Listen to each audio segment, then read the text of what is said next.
All right, juiciest news from the week. We're bouncing around here. We got NFL draft. We got international football. We got low division international football, but famous. And we're wrapping it up with the question of the week. Viral. Are you on? What do you think of Shedeur's free fall? Let's start there. Yeah, I mean, Shedeur's free fall, I was very upset about it. I think it was a collective blackballing. I cannot think of anything else. Every owner, and it might have been he might have been the first person from the NIL world where rich college quarterbacks coming in, how are we handling them? But then you're like, Cam Ward got his money too, so yeah. I'm disappointed. I don't know if I can sit here and fully speak on it. I'm a huge Shedeur fan. I actually wanted him to go to Cleveland, so it works out for me as a fan of his. But I mean, making him wait till day 3 to me was by design. When the talent matches the noise, you get Deion Sanders. It's undeniable. You get Manny Ramirez. Manny Ramirez would have started in left field every single day if he went out and remember how the chatter around Manny was he doesn't play any defense. But the bat was so insane. Yeah. He could have went out there and laid down at Fenway and put his hands behind his head. He did in that one game. And just let me know when there's 3 outs. Went to the bathroom. Mid-inning. Let me know when there's 3 outs. Yeah. And I'll go back to the dugout to hit. That's how legitimate his bat was. So when the talent matches the noise, you get those type of dudes.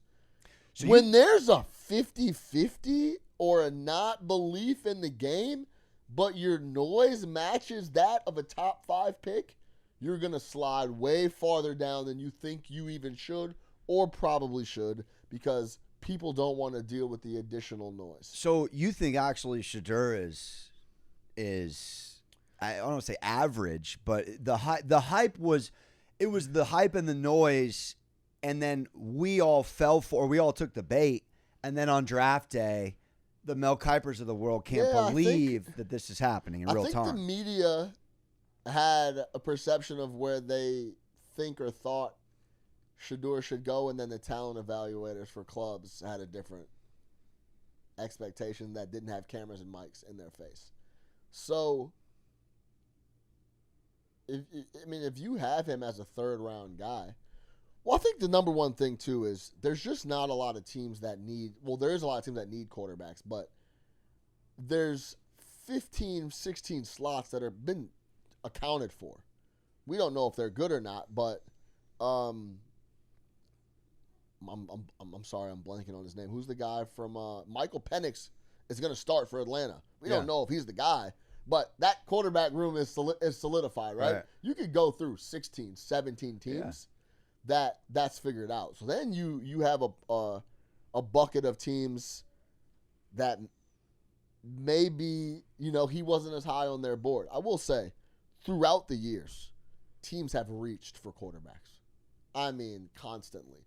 Come on. Them not reaching for him in a couple different spots is clear that there was additional things at play where that they maybe didn't want to deal with or whatever. I don't know. I can't get in people's heads. I don't know if it's they didn't like their dad. One thing I did hear that was interesting was my boy brought this up to me, and I think he'd heard it throughout the rumblings on the internet and on shows or whatever, is that as a head coach, why would I draft Shedeur knowing that potentially Deion is kind of creeping up behind me? I feel like Deion is as the coach. As the coach. As the coach. Not the dad. He'd be more nagging as a coach than the dad. No. Like, you're the coach of said team. You draft Shedeur. You have a bad year. There's clamoring that Deion wants to come coach his son. So it's kind of like there's like a lot of different things going on with that, right? But I think the main thing, because no matter what, if people believe you're the guy, it doesn't matter. The noise, whatever, you're going to get picked and you'll get picked high. A lot of people didn't believe in just the pure talent of Shedeur. And on top of that, it's like a perfect combination of we don't believe you're that good and you're going to bring a lot of baggage. So it's like, I'm cool. I mean, to put a button on it, this could be good for him in his NFL career. Like he's humbling. better than Jalen Milroe. He's better than Dylan Gabriel. Tyler Shook, whatever. Yeah. The guy who can rent a car. Come on, dude. Yeah. But that also goes back to that thing we've talked about over the years. The reason Daniel Jones got a lot more leeway than, say, Baker Mayfield is because Daniel Jones showed up in a Oxford shirt and khakis and didn't say anything bad, and he just went about his business. Meanwhile, Baker Mayfield was dancing. He's talking to people in pressers. He's doing all types of stuff on the field. Yeah. He's bringing a lot of noise. So it's like, yo, get this guy out of here. Meanwhile, Daniel Jones is brutal, but he's like, not. I don't know. I'd much. rather my quarterback be saying more words than no. But what I'm saying is that you get a little more leeway when you're not making as much noise when you're struggling. Yeah. Harbaugh and San Francisco is a perfect example. Unbelievable coach. Did nothing but win. But it was known throughout the league, like, this dude's a handful to deal with. Like, this guy's a nightmare. As soon as they start losing, get this guy out of here. Now we have our excuse. Please, get this guy out. So it's the age-old thing where talent is difficult.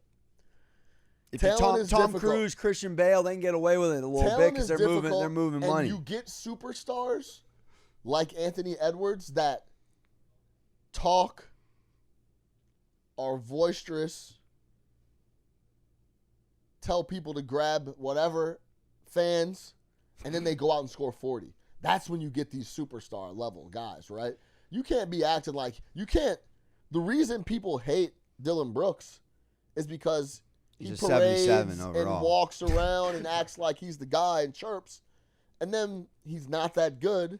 And then when it's time to, like, step up, he doesn't, and pay the piper for things you said about the Lakers or whatever, you don't even talk to the media after you guys get dusted off. Butler buried him. Right. So, like, there's stuff like that, right? So that's where it gets a little spooky, and I think that's the overall element that Shedeur dealt with. Yeah, well said. All right, we're hopping across the pond here. Wrexham's third straight promotion. It was a TV show feel-good story with Rob and Ryan. Now they're in the Championship League. Sean, I watched the Championship League. I can give you a little bit of detail on the Championship League. Yeah. I can't believe Wrexham's in it. Great feel-good story. I don't know if you've been following them too closely, but what say you on promotion? $2.5 million they bought the club for. I think they were the second to last division. I want to say this. I love the relegation system. I love it. I wish that we could somehow get that into American sports. There's just not enough teams, not enough players, and not enough stuff going on. But, man, do I love the relegation system. It's incredible. Tanking and all that. Get it out. It just wouldn't exist, right? So I do love that. But they bought the team for $2.5 million. Sean, it's never been done. 3 consecutive promotions. It's great research here by our guy. It's incredible the business model that they went about it with. They buy the team for the low. Then Ryan Reynolds is rich and famous enough where they infuse capital into it. Then they get Netflix to come dump a bag of money into it and give it a ton of exposure. So they create fans and they have money to go get players and this, that, and the third. Per the BBC, their valuation is going to potentially be about 150 in the championship next year. So that's a 7,400% increase. Yeah. That's way more than Bitcoin, dude. So is that the best investment? Where does this rank for celebrities always go in and minor invest, whatever. These dudes bought. Are they majority owners? Are they the only owners? The 2.3 they put in? Do you know, Pete? But I do know that surreal. If you can get to the Prem, then we're talking like big time money. So, yeah, it's a great story, man. Let's take out a loan and find the next Wrexham. Yeah, seriously. It says they are the only owners, and then that's unbelievable. Yeah. You and I go 1.15, 1 each. When would you sell? What would be the number? See, now this is where you'd probably. Now you mix in the. I'm emotional. I want to go for the ride. You're probably like, dude, let's cash out. You're the you're the more logical better. I would yield to you because I'm emotional. I would want to ride.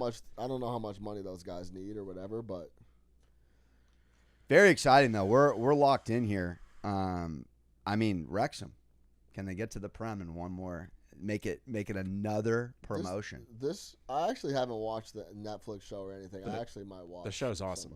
Yeah, the show made me a fan.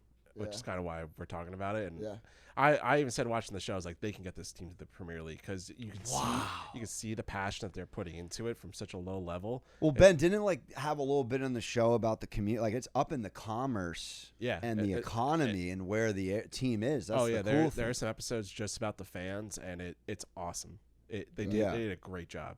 Humble Stadium looks like a high school stadium though. They're gonna have to up that. It's actually one of the oldest stadiums in like football around the entire world. Wow. It's like one of the oldest ones. Take risks. Yeah. I love Couple it. Mil. Why not? You got it.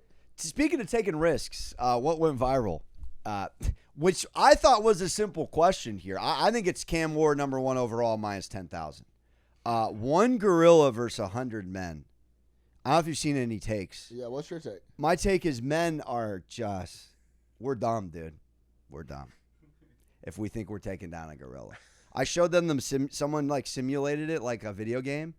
I mean, it's like Simpsons characters getting trucked Gran Turismo by I don't know how it would get done. I don't know how it would have to be all intelligence, and to make a joke about it, it's like you need a little bit of like Ravens D tackles, you need some UFC fighters, a little Mike Tyson, maybe LeBron. Like you need the biggest alphas, but I think it's actually more smarts. But then you look at like what a gorilla. There's no shot. If you could, I got the humans. You got Are you serious? He's joking me. If you could get. Oh my God! I'm not talking about. I got the humans. I'm talking about 100 of our finest specimen males. Yeah, world's strongest man, Mark Henry. Yeah, they're taking care of business on the gorilla.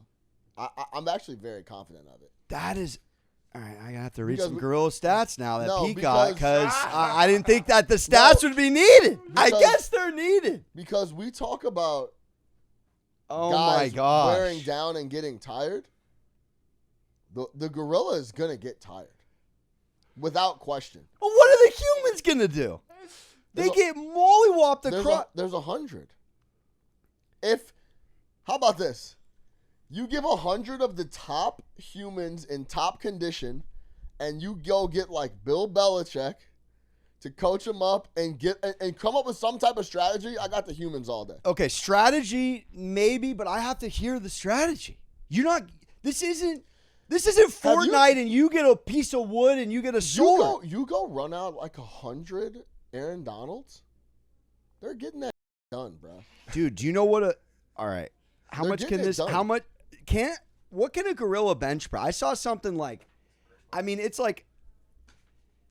I think the first 10 people are done in this fight. The first 10 guys that show up to fight this gorilla, they're done. I'm about to show Sean this before we wrap up, just because it's just that ridiculous. This is the simulation. I found the bench press stat. This is from the Google AI, so grain of salt, but it says at least 890 pounds, potentially up to 1,500. Have fun watching this with the music. This is a trained gorilla we're talking about. I mean, just he's gonna get tired, bro. The skin thing's interesting too, because you can't pierce their skin there was some like breakdown of how tight their skin is, and like piercing their skin's almost impossible too. Then so you get a hold of the neck. You start choking his big out when he's tired. You could get this done. I'd be playing the house in this situation and taking bets if you're going with the humans. I mean, is the value on the 100 men? The value's on the 100. If it's minus 10,000, you gotta take the plus money. I'm talking about 100 of the top flight physical individuals. I know 100 Apex. You want to talk about pay-per-view numbers? That would grow. I don't know that 100 men. You could get 100. No, you get 100 men. Could you get the 100 most Apex because alpha males? They'd be like, no reason for them to do it. You could get 100 dudes to do it 100%, and give them a cash prize. What? Before we get out of here, quick strategy. What would you be your Bill Belichick strategy? If you go for one leg, if you go for other, you'd have to try to overwhelm them and tire them out. Because you don't. Yeah, because you don't get. Pete, you said there was some guy he broke down real quick before we get out of here. It was like You need five different kinds of dudes. And by the way, this is a street fight. Yeah. I'm talking about like in the animal kingdom. You're behind him. You're trying to kick him in his genitalia. You're doing whatever is necessary. Okay, I got one for you. Is this a friendly, or is this a Champions League match? Because if this is a friendly, I will say this: you might have a shot. If this is something I haven't heard people talking about is the terrain. Where is this at? Because that's what I'm saying. If he's protecting his offspring, give me the gorilla. I'm swallowing the juice. If it's a home game 7 for the gorilla, you got to go gorilla. Take the gorilla. The terrain is a big deal. Is this like the Coliseum where it's a circle and it's on like? I think that's what everyone thinks. Call it dirt or sand, or something. Dirt. Call it dirt. I think the humans have a real shot. Now, if we are in the jungle. It's a neutral game. It's got to be a neutral game. Now, if we're in the jungle, that's when it starts getting very spooky. I just cannot believe you're taking the humans. Yeah, I would take the humans. I believe in us. You're out of your gourd. 100 Aaron Donalds are giving that. Yeah, 100 Aaron Donalds are giving that. Are killing that gorilla. That gorilla is putting a quarter with the joystick back before smartphones at Boweevil. He's going to be mowing through the neighborhood. He's going to be so tired. All he does is lift weights. He does no overhead. All he does is chill and eat bananas. If you really watch what he does all day, he's just a physical specimen. There's I don't know what kind of gorilla, but like in that world, they're like when they want like you're interested in a female gorilla, you kill. I forgot what this is. Somebody told me. You come pull up on territory. You come pull up on and take out the kid, so that you can show that you can't protect the family. Right. This is who you're fighting. Sure. We have GPS on our phones. We can't even. 100 Aaron Donalds are. We're Ubering Eats groceries because we don't want to take them up walk-ups. 100 Aaron Donalds are taking care of the gorilla. Well, that's my stance. ChatGPT said no shot. So. Oh, is that what ChatGPT said? No shot. So how many would you need? How many humans would you need? I'm not at liberty to answer that question. Well, I need 1,000 of me. I got one shoulder. I barely moved my girlfriend out of a 6th-floor walk-up. We're talking about Aaron Donalds. How many Aaron Donalds?